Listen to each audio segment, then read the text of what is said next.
Limang minor de edad huli sa aktong nagpa-pot session sa Pagadian City. At tulak ng droga naman sa Bulacan, patay, matapos makipagbarilan sa mga pulis. Narito ang report.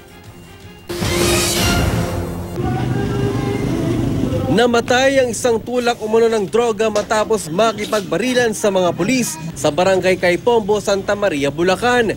Ayon sa pulisya, nakatanggap sila ng impormasyon kaugnay ng pagtutulak umano ng droga ng suspect. Pero nang aarestuhin na ito, pinagbabaril daw niya ang mga pulis. Gumante ang mga pulis at napatay ang suspect. Inaresto naman ang minor de edad na anak ng suspect at dalawa pang kasama niyang mga minor de edad din. Tumangging magbigay ng pahayag ang mga naaresto. Huli ang 5 binatilyo matapos maaktuhang nagpa-pot session sa isang bahay sa Pagadian City. Naabutan pa ng mga pulis ang mga bata sa isinagawa nilang raid sa nasabing bahay. Isang sachet ng hinihinalang shabu ang nabawi mula sa mga binatilyo, kabilang ng mga drug paraphernalia. Nakatakda silang i-turn over sa DSWD.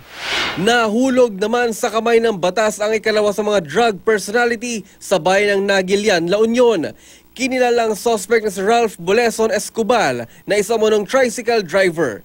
Sa isinagawang operasyon, nakuha mula sa suspect ang 3 sachet ng hinihinalang shabu.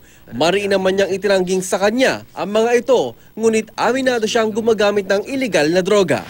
Sa kulungan naman ang bagsak ng 2 lalaking ito matapos mahulihan ng baril sa Tabaco City, Albay.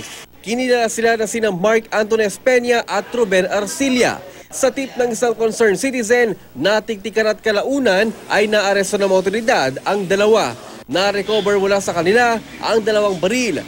Ayon sa pulisya, posibleng may transaksyon sa droga mga suspect sa lungsod dahil kinokonsidera silang mga drug personalities sa lalawigan ng Catanduanes. Para sa Unang Balita, Haji Rieta reporting.